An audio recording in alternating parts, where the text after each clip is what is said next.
Hello students, KTHM College, Department of Political Science. Myself Chandanshive Vasudha welcome you all for the subject Introduction to Constitution. So we have learned about the preamble and the terms, the important terms which are given in that preamble, which is our introductory part of our Indian Constitution. So we will move further and we will learn about the terms equality and fraternity.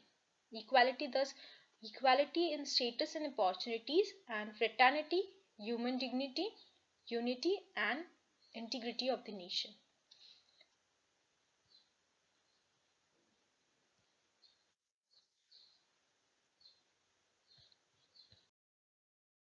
So, this is our first unit, that is Philosophy of Indian Constitution,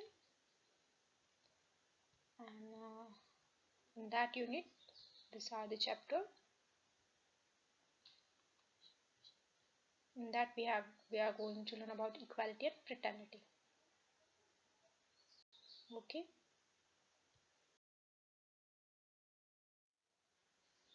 So, as we know, this is our Constitution of India.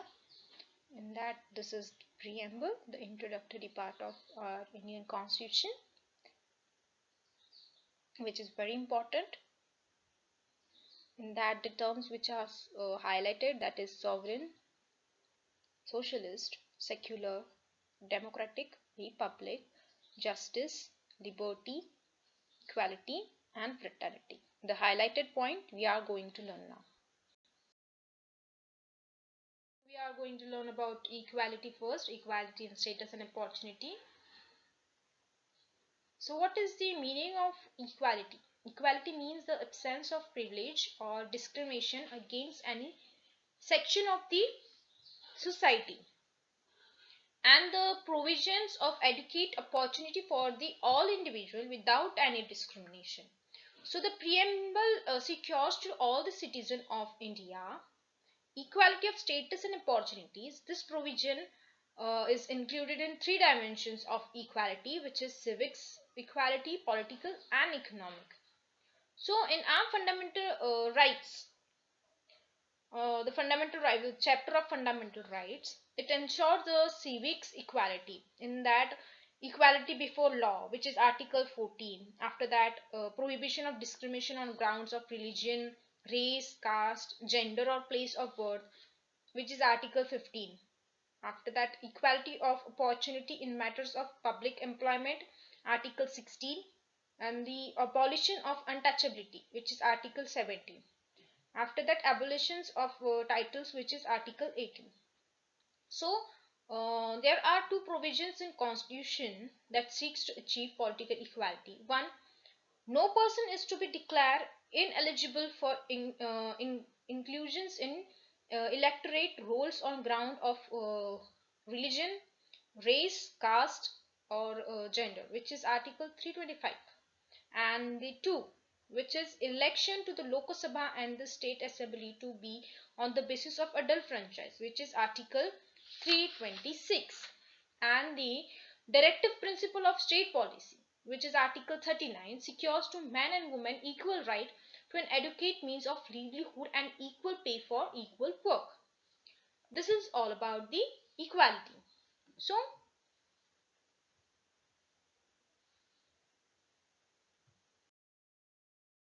the preamble provides for equality of status and opportunity to all the people of the country.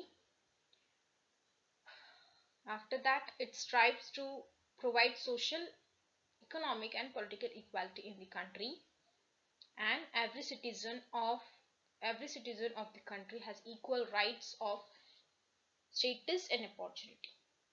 So this is the objective of the word equality.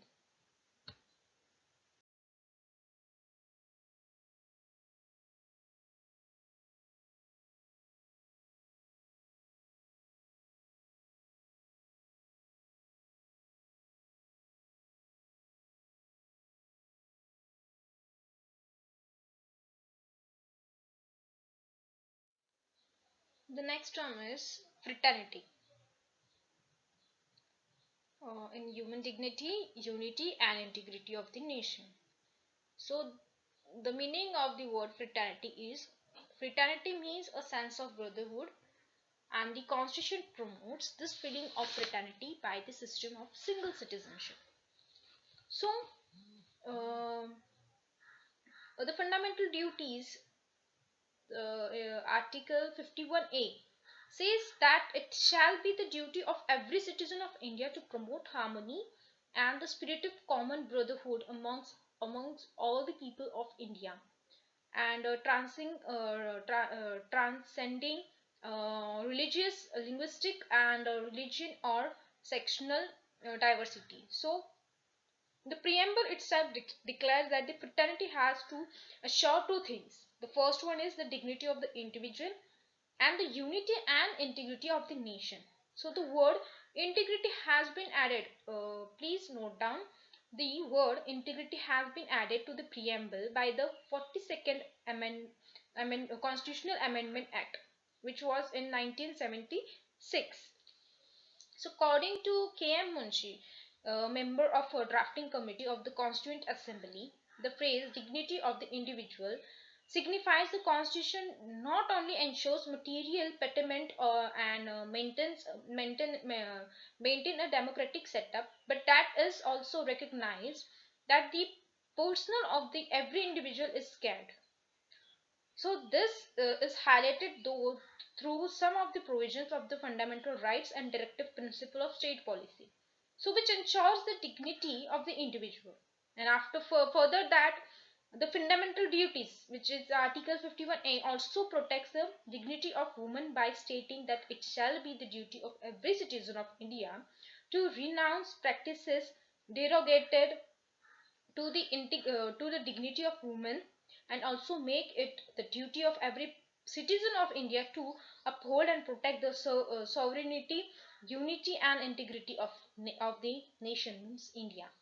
So the phrase unity and integrity of the nation embrace both the psychological and territorial dimensions of national integration. So Article 1 of the Constitution describes India as a union of states to make it clear that the state have no right to cede from the union, implying the redistributable nature of Indian Union. So it aims at overcoming hindrance to national integrity like communalism, religionism, and casteism, linguism, and so on. So this much is all about the fraternity and also equality.